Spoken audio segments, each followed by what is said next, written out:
and when you stop or you have to stop, they'll run up. And that's more of a situation, honestly, more of a situation than we're probably gonna have to deal with unless you're working overseas, because that's almost like an assassination. And when I tell people, generally, if they want to assassinate you, they're gonna assassinate you. There's really no defense against assassination. But what we're talking about here is simply egressing from a dangerous or potentially hostile situation. So if we're walking over here and maybe we're getting out, maybe we got halfway before we noticed anyone was in here, and that's honestly kind of a typical thing. They could hide, and if the cameraman will just go ahead and film here, maybe they're hanging out right there, out of your immediate line of vision, waiting for you to get away from your vehicle. If I was thinking about this as a criminal with a criminal intent or criminal mindset, which is kind of how you have to think, I wouldn't be hanging out right here waiting for you, would I? No, absolutely not. I'd be kind of either lurking over here, maybe I'd be acting like this is my car over here and I'm getting in, whatever. If I was really intent on going ahead and getting somebody, I'd make it look like I belong there. No cover for action, no cover for status, right? So if I'm somewhere, I definitely have to make it look like I belong there. So that's another thing to think about. You're gonna get out of your vehicle, maybe you're all the way over here and you're walking and then you get accosted. Well, what's my best point of egress? We're kind of locked in, unfortunately, here. Yeah, there's a door over there. If you can take a look real quick, you can go ahead and flee out that door, but then what's on the other side of that door? And who's to say they're not gonna chase you? You've got a long ways to go before you're somewhere safe. So that's something you really should be thinking about. Maybe you live here, maybe you work here. This is a parking garage you frequent more than likely.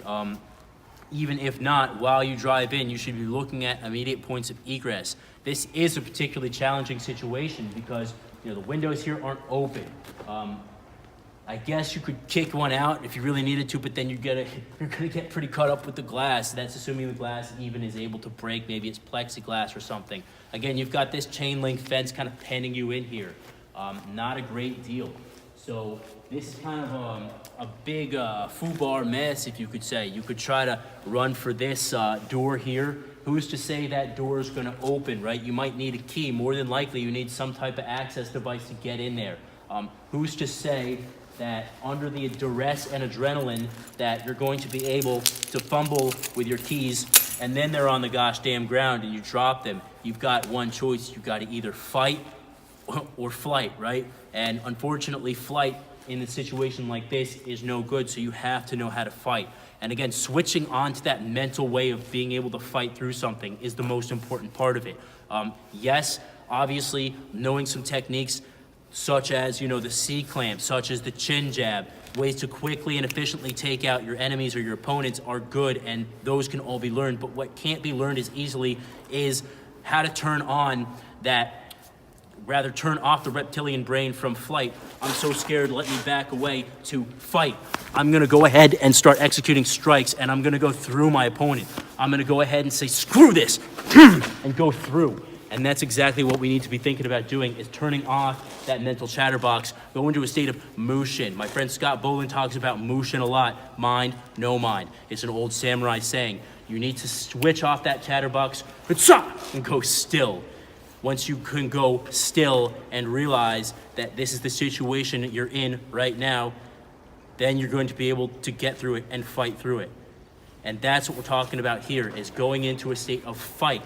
Aggression, going ahead and turning the tables. Yeah, the guy might be 2 times bigger than you, but you know what? If you simply do that Krav Maga crap where you go, and then try to run, he's gonna grab you by the ankle, throw you down on the deck, and stomp you until you're dead. He's gonna whatever, he's gonna eat that, his adrenaline's gonna be flowing, he's not gonna feel that kick to the groin. You need more than just that. It's mental, it's all mental. You need to go into and just start attacking him like that. So that's kind of what we're talking about here as far as turning on that mental switch to go ahead and start getting aggressive with it. And again, also that mental switch about situational awareness. Yeah, I'm walking from here to here. It's a very short walk, right? But what's around here? What's in here? Maybe I can go, and before I just go straight and have a blind spot here, maybe I can come here and just double check, clear this corner real quick that nobody's gonna be hiding in there. That's like a really important thing, clearing corners. If I'm coming here and my car's parked here and I'm like this, and a scumbag jumps out and hits me in the face and then pushes my head against here, it's over and done. Whereas I could have simply come here and just cleared this corner and made sure from a distance that nobody was going to come out and accost me. And if they did, it would buy me that OODA loop automatic reaction time. OODA loop being observe, orient, decide, act. We need to go ahead and start realizing that we need space and time to go ahead and react. If someone comes out here aggressing on me, I need time to be able to react. I can't expect from here that a split half a second is going to give me any time to react. At least not properly. More than likely, they'll grab my collar, bang my head into here, and have their way with whatever they want. What if I was over here and a scumbag pops up? Hey, you know what? Maybe I've got something like a small tactical light in my pocket. I can go ahead and put it in their eyes and then start gaining distance. Or maybe I can turn that mental switch and flip it and say, fuck this guy. And I go on the aggressive here, and he's not expecting that. He's expecting a calm, placid individual to go, oh, don't hurt me. He's not expecting someone to go, I want to kill this guy, and just go ahead and start attacking him back. And that's how you have to start thinking about it. Don't bother with all this self-defense crap. It's self-offense, self-preservation for the modern world is what I teach and what guys like me teach. You can say self-defense, I guess that's an all-encompassing terminology, but it's self-offense and self-preservation. Things like clearing corners, things like that small tactical light in the pocket, those are things that are gonna start saving your life. Not this, crap about dancing around the guy like a ballerina and checking his kicks and whatever, because criminals, they don't do Muay Thai kicks, generally speaking. They grab you by the collar, they bang your head against something, they grab the back of your neck and just shove you down into a knee strike. It's all simple stuff that they learn on the streets. They usually don't go to dojos and study this bullshit. They learn it by doing it. They grow up fighting, and they're gonna grab a hold of you and savagely beat you like a gorilla. And so that's why you need to go ahead and learn how to fight like a savage gorilla and turn the tables on them. When you see someone aggressing on you from the shadows over here, you need to be thinking, gosh damn, I'm lucky. I have someone to fucking wreck. And that's kind of how you need to be thinking about it. You really need to be thinking about it like a street hardened criminal. And that's what I want to impart on you guys is don't think about it like a civilian. He's not an attacker. That guy's the most unlucky son of a bitch you've ever seen in your life because he walked right into the perfect situation for you. You see him, you've got that second to react, you're going to annihilate him. If anybody's behind him, you're going to annihilate them too. And maybe once they're down, just stomp on their testicles real quick to make sure they don't fucking get up for a while, just because you can, right? His buddy comes over, maybe you go ahead and he grabs you up, you throw your thumb into his eye, but you're not just trying to get him off you. You want to put your thumb all the way through his eye, then you want to really hurt him a little bit because you can, right? Because you're able to go ahead and dominate this son of a bitch.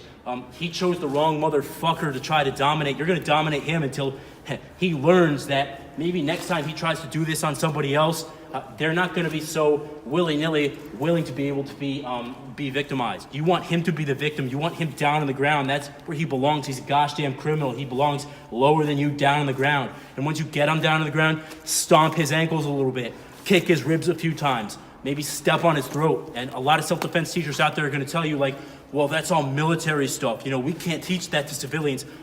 F that. Fuck that, and pardon my language too, because honestly, if this guy's a criminal and he aggressed on you, you don't want him walking around the streets anymore at all. You really want him down on the ground, and you want to injure him as much as you possibly can. And you know what? Lawsuits or whatever, screw that. That guy's a criminal. He doesn't want to go to the cops about this. You think he wants to go to the cops and say, well, she freaking stepped on my throat and now I'm having trouble breathing? No, because you stepped on your throat because you were trying to rape me, you fucking savage son of a bitch. So that's the type of thing. You need to go and you need to treat it like a military operation. You need to treat it like somebody who's trying to end your life and end them first. And if you can be civilized and not completely end their life, then good on you. But you can't also be thinking about, well, you need to injure and maim them and then run away. No, you need to run through him, injure and maim them, and then go ahead and get the hell out of that situation once you've dominated that individual and made sure that they're not going to get back up. So that's my take on it. Thanks, guys. Look at my face, see the tension. Look at my anger, see my aggression. Look at my face, see the tension. Look at my anger, face the aggression.